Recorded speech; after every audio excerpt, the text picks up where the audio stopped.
წარმართული მკურნალობა ბავშვის ჯანმრთელი მომავლის მთავარი გარანტია. ყოველ 4 შაბათს დილის არხის პირდაპირ ეთერში თქვენს განკარგულებაში კლინიკა მზიური მედის ექიმები იქნებიან.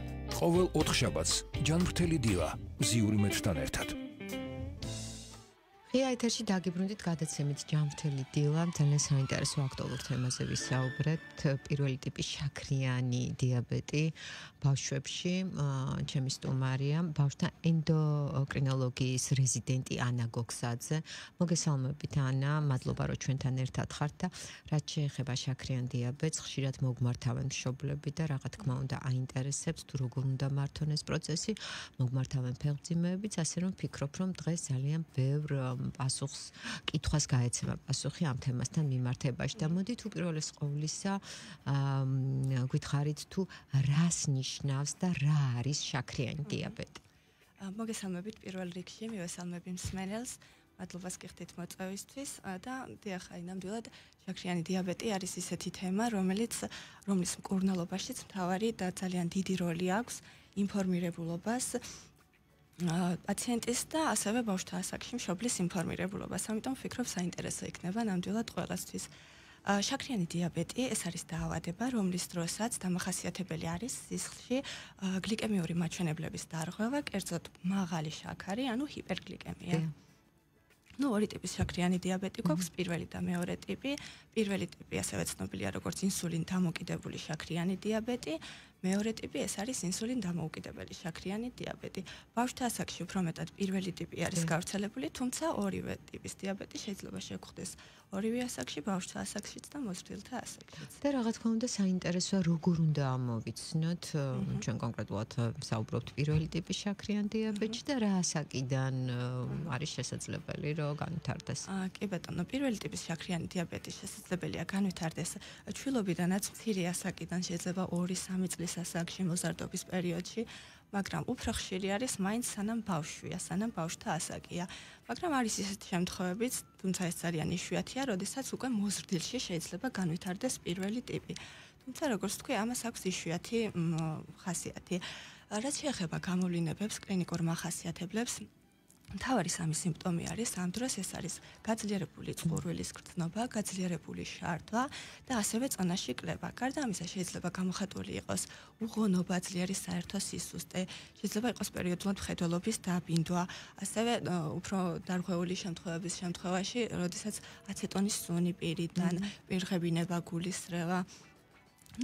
ეს მახასიათებლები თუ კი აქვს ბავშვს, აუცილებლად უნდა მივმართოთ ექიმს და მოხდეს პირველ რიგში გლიკემიური მაჩვენებლების განსაზღვრა, დიაგნოზის დასმა. კი ბატონო, და საინტერესოა გენეტიკური განწყობის შემთხვევაში რამდენად უნდა ვიყოთ, უნდა ვშვათ ყურადღებით იქიდან გამომდინარე, რომ მეტია ალბათ იმის ალბათობა, შეიძლება არა, ყოველ შემთხვევაში, ესეთი მოსაზრებაა, რომ როდესაც დავუშვათ თუ მშობელი არის შაქრიანი დიაბეტით, ან თუნდაც ბებია ბაბუა, შესაძლებელია, რომ ბავშვაც განვითარდეს ეს. და პირველ ტიპზე მაინტერესებს კონკრეტულად. დიახ, ზოგადად პირველი და მეორე ტიპის შემთხვევაში პირველ ტიპს უფრო ნაკლებად ახასიათებს დამოკიდებულება ესე მემკვიდრეობითობაზე, თუმცა გენეტიკური ფაქტორები რა თქმა უნდა თამაშობს აქაც როლს და ეს არის დაავადება, რომელიც ხასიათდება, ამ დროს არის გენეტიკური წინასწარ-განწყობა და პლუს რაღაც რისკ ფაქტორი. როდესაც არის გენეტიკური წინასწარ-განწყობა და ამას დაემატება რისკ ფაქტორი, ამ დროს ხდება პირველად სწორედ დაავადების გამოვლინება. თუმცა აი მშობლებს ხშირად აინტერესებს ხოლმე რომ მე ხომ არ შემეშალა რაიმე, მე ხომ არ დავაკელი რაიმე ბავშვს და რამ გამოიწვია. თუმცა როდესაც ვსაუბრობთ რომ რისკ ფაქტორმა შეიძლება გაუწიოს პროვოცირება, ეს არ ნიშნავს იმას რომ რაიმე კონკრეტული შეიძლება იყოს უმარტივესი ვირუსული ინფექცია, რაც როგორც ვიცით ნებისმიერ ბავშვს შეიძლება დაემართოს ნებისმიერ ასაკში და ამან უბრალოდ პროვოცირება გაუწიოს დაავადების, ვთქვათ, გამოვლინებას. კი ბატონო, და ძალიან მნიშვნელოვანი ამ დაავადების მართვა, მით უმეტეს, როდესაც ბავშვებზე ვსაუბრობთ, ხო და ანუ რეკომენდაციები როგორი იქნება, თუნდაც კვებასთან დაკავშირებით, რა თქმა უნდა, ჩვილობის ასაკში ხა არ არის რთული მაინც ყვება, თუმცა დავუშვათ ბაღის ასაკიდან მოზარდობის ასაკში რთულია იქიდან გამომდინარე, რომ შეიძლება გარკვეულ მომენტში ვერ გავაკონტროლოთ ბავშვი რას მიირთმევს. ну ეს დისციპლინა არის აუცილებელი, აუცილებლად უნდა მოხდეს კონტროლი. ძირითადად აკრძალული რაც არის საკვებიდან ამ დროს ეს არის ტკბილეული და მკვეთრად ცხიმიანი საკვები. ну ეს არის აკრძალული ან მინიმუმამდე უნდა მოხდეს მისი შეზღუდვა. დანარჩენად ბავშვს შეიძლება ითქვას რომ ყველაფერი ეჭმება, უნდა მოხდეს უბრალოდ დათვლა. ანუ ამ დროს მთავარი არის ბალანსის დაცვა. პირველი ტიპის დიაბეტის დროს და ეს ბალანსი უნდა დავიცვათ მიღებულ საკვებს და გაკეთებულ ინსულინს შორის. მიღებული საკვების დათვლა ხდება, კერძოდ პურის ერთეულებით ითვლება. პურის ერთეულები ეს არის თითოეული საკვების ნახშირწყლოვანი შემადგენლობა და დავუშვათ რა რაოდენობის პურის ერთეულსაც მიიღებს ბავშვი, ეს უნდა იყოს შესაბამისობაში იმასთან თუ რა დოზის ინსულინს იკეთებს.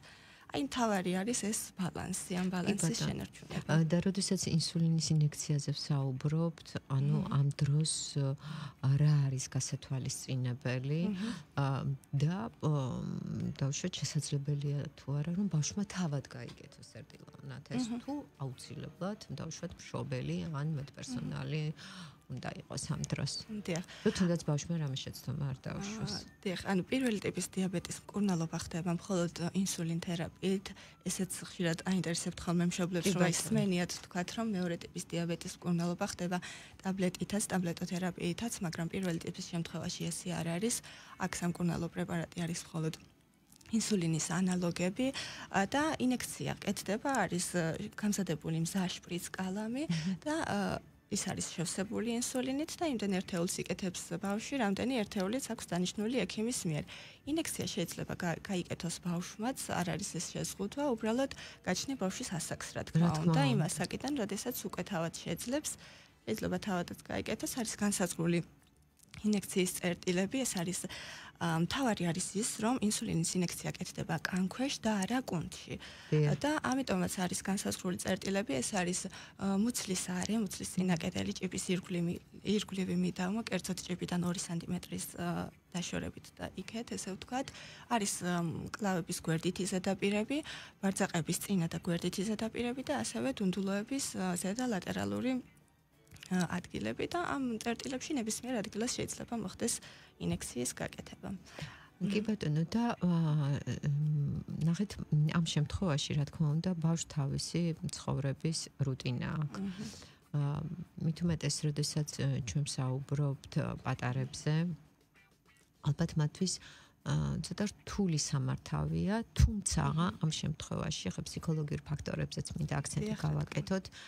ანუ როგორ უნდა ასწავლოს მშობელმა და რა არის ის მნიშვნელოვანი ფაქტორები გასათვალისწინებელი, როდესაც ბავშვს უხსნი, რომ დავუშვათ ამ დაავადებასთან გვაქვს საქმე, იქიდან გამომდინარე, რომ მათ შეუმსუბუქოთ ცხოვრების რუტინა და ის რაც ცხოვრების წესად აქვს დაწესებული, მათთვის არ იყოს რაღაც ტვირთი. ზოგადად, როდესაც ხდება პირველი ტიპის დიაბეტის მკურნალობა, ეხლა ჩვენს რეალობაში ეს ხშირად ესე არ არის, მაგრამ სასურველია, რომ აქ ჩართული იყოს მკურნალობაში, როგორც თქვათ, ენდოკრინოლოგი, ბავშვთა ენდოკრინოლოგი, ასევე ფსიქოლოგიც. თუმცა ზოგადად ეს რეკომენდაციები თქვათ, როგორ შეიძლება ეს მშობელმა გააკეთოს, რა თქმა უნდა, პირველი ალბათ ყველაზე კარგი არის ოჯახში ცხოვრების წესის შეცვლა, მაგალითი ესე ვთქვათ, არ უნდა ეგულებოდეს ბავშვს ტკბილეული, ვთქვათ, კარადაში. ასევე ოჯახიც ეს პირველი ტიპის დიაბეტის მქონე ბავშვებს ისეთი კვება აქვთ, რაც ნებისმიერი ადამიანისთვის ეს არის ჯანსაღი, მისაღები და სიტყვაზე მთელი ოჯახი თუ გადავა ესეთი ტიპის კვებაზე, ესეც სასურველია, კარგი მაგალითი იქნება და აი ესეთი მეთოდებით მშობლის მხარდაჭერა არის ძალიან მნიშვნელოვანი ამ დროს ბავშვთან. კი ბატონო. და რა თქმა უნდა, აინტერესებს ყველას პირველი ტიპის დიაბეტი, ეს ქრონიკული ფორმაა თუ განკურნებადი. ხა ესეც ნამდვილად ხშირად დაინტერესებთ.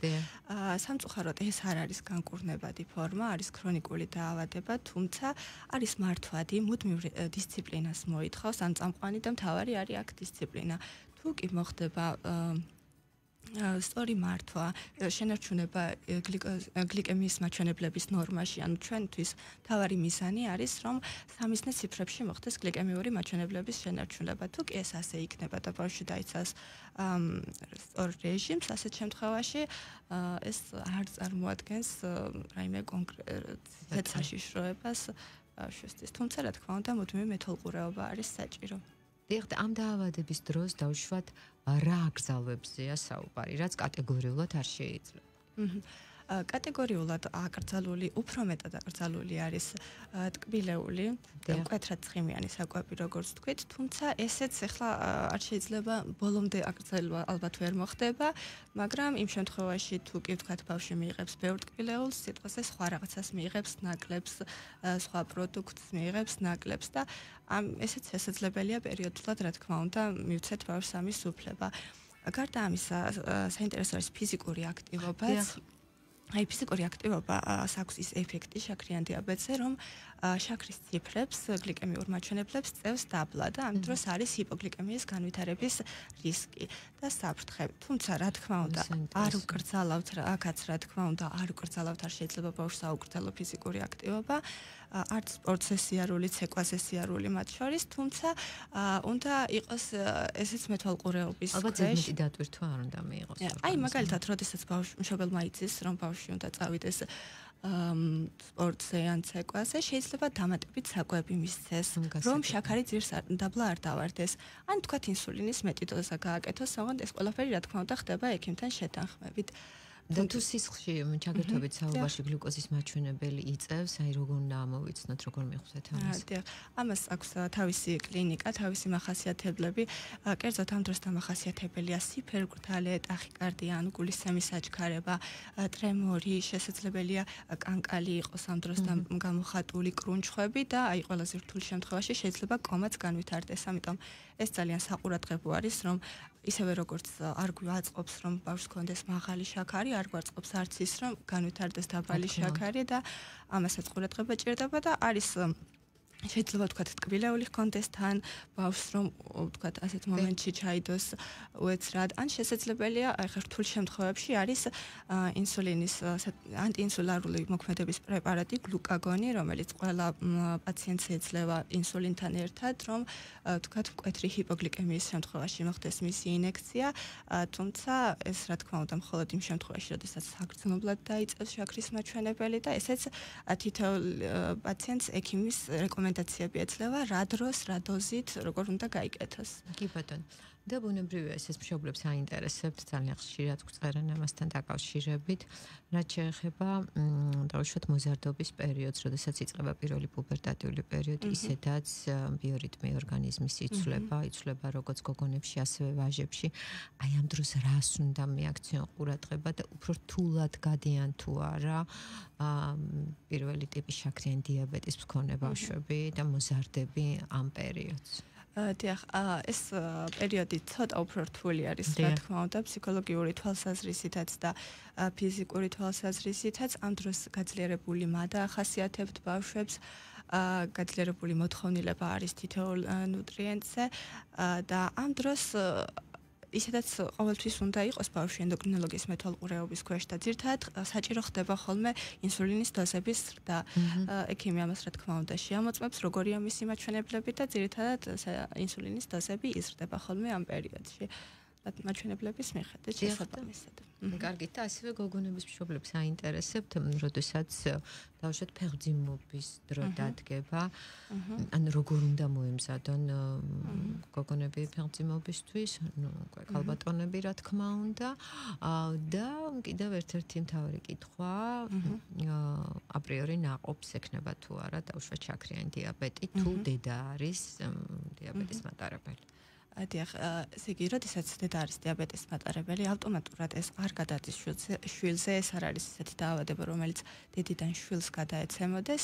რაც შეეხება მომზადებას, ამ დროს უფრო მეტად მნიშვნელოვანი არის, რომ ფეხმძიმობის პერიოდში განსაკუთრებით იცვლება ორგანიზმის ბიორიტმი და მეტად საყურადღებო არის, რომ უფრო მეტად იყოს ნორმის საზღვრებში მუდმივად შაქრის მაჩვენებლები. ზოგადად, როდესაც დიაბეტი აქვს აქვს ადამიანს ყოველთვის ნორმაში ვერ არის ხოლმე შაქრის მაჩვენებლები, ხან საკვების მიღების გამო, ხან თქვათ ემოციური ფონის გამო ეს ყველაფერი იცვლება, მაგრამ ორსულობის პერიოდში უფრო მკვეთრად უნდა იყოს ეს მაჩვენებლები დაცული, რომ არ მოხდეს სისხლძარღვოვანი პათოლოგიები, დაზიანება ცალკეული ორგანოსი და ასე შემდეგ. და ზოგადად უფრო რთულად თუ შეიძლება ითქვას გოგონებში მიმდინარეობს ეს დაავადება თუ ვაჟებში? ესე გამოკვეთილი არ არის ესე გამოკვეთილი რომ ერთი სქესი იყოს განსაზღვრულად გამოკვეთილი მაჩხასიათებელი არა. კი ბატონო და რა თქმა უნდა საინტერესო პრევენციაც, ხო? იმიტომ რომ არსებობს სხვადასხვა მიზეზი შაქრიანი დიაბეტის ჩამოყალიბების განვითარების კონკრეტულ შემთხვევაში პირველ ტიპზე ვსაუბრობთ, მაინც თუ არსებობს რაღაც გარკვეული პრევენცია, რომ თავიდან ავირიდოთ ეს დაავადება.